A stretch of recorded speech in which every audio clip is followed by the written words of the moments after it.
So this story is brought to you by The Gamer, not formally and officially, so maybe I should use the word inspired instead. But with that, now that the stage has been set, let's just take one moment and back up. The Gamer recently wrote an article titled "Why Isn't Monster Hunter Wilds Flopping Like Dragon Age the Veilguard?" Now in the article they try to understand how one game could have failed while the other did so well with their fans. In all honesty, for the most part that is an honest thing to answer. Unfortunately, it doesn't seem to be that clear to everybody. I promised myself this year that I would be less mean, so with that said, I am going to do my best to approach this in good faith, as I think they draw many of the correct conclusions. I know that it is shocking to say. I hope that maybe by the end of this we will be able to all be on the same page, and before I start I would also just like to quickly run through the numbers. As most people likely know by this point, the Veilguard is viewed as a massive disappointment for BioWare. The franchise in its entirety did great numbers, but the latest iteration barely sold 2 million copies. Monster Hunter on the other hand is currently doing great numbers. Capcom announced that worldwide sales for Monster Hunter Wilds, released on February 28, surpassed 8 million copies in just 3 days, which is the fastest selling title that has ever reached this milestone for the company's history. On Steam, the game had an all-time peak of 1.179 million, and even now they are still averaging almost 500,000 players. We have not seen these numbers since Elden Ring or Black Myth Wukong. So now that we have properly set the stage, let's take a moment to look at the question that is being asked. Why did the Veilguard fail and Monster Hunter succeed? The short answer would be that Monster Hunter is simply a better game. They also stayed much more in tune with their audience. They did not try to reinvent the wheel.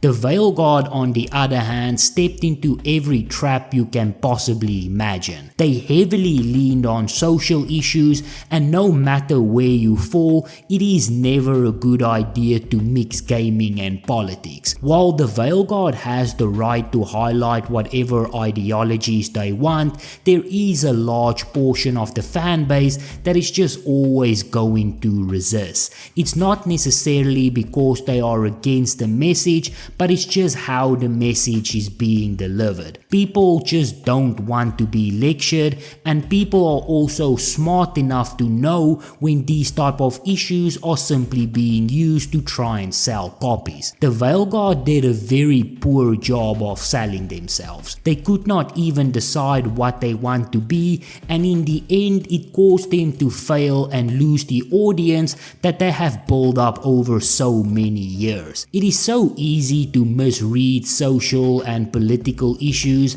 and thus it is sometimes just better to completely stay clear of them. Now the Gamer in their article write, Monster Hunter Wilds is the latest entry in a long-running RPG series. It is the most approachable entry in the franchise yet. It may have lost some of its identity in the process of sanding down some of its more unique features, but the developers made that sacrifice in hopes of reaching a bigger audience. Now they analyzed the Veilguard in a very similar fashion when they wrote, Dragon Age the Veilguard is the latest entry in a long-running RPG series. It is the most approachable entry in the franchise yet. It may have lost some of its identity in the process of sanding down some of its more unique features, but the developers made that sacrifice in the hopes of reaching a bigger audience,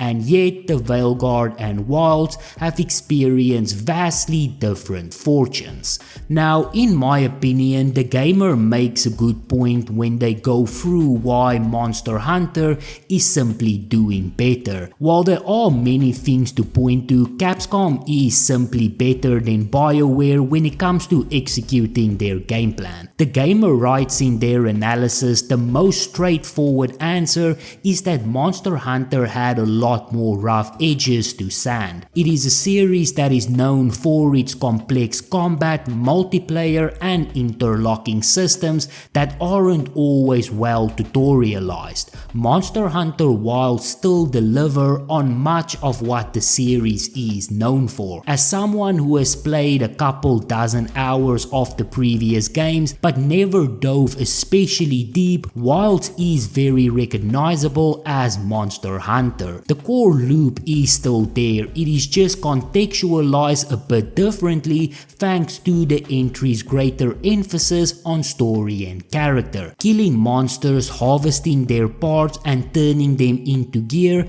that is all still here, but with a better on-ramp, lower difficulty and more narrative hooks. I do think that is a good observation, but also kind of a sad one. How many times have we seen a game series lose touch with what has made them popular? While it is always good to reinvent, you cannot lose the heart and the soul of your game. Adding more to a series is always good, but running away from your most popular features will alienate your core player base. Halo, Saints Row, and there are many other good reminders of this. Now there are times like with Call of Duty or Assassin's Creed where bigger changes can be more meaningful, but if you don't have an annual or biannual release, it is always best to remember what got you into your position to begin with. Even story-based games like Last of Us can fall into this trap. However, we don't need to speculate because Dragon Age is the perfect example. They changed too much about this game and in the end it just didn't feel the same anymore. Yes, the story sucks, it's in your face and all of the pandering, it's very clear what they are trying to do, and all of that did play a very big part in why the game failed, but ultimately as big as a part as it did play, I still think it was small when you compare it to some of the other issues. Monster Hunter succeeded because they just kept their heads down and they focused on what made them all those billions, all those years, and they stuck to it, and that's something that the Veilguard should have done, but ultimately they just couldn't help themselves, and that is now why Monster Hunter is so much more successful.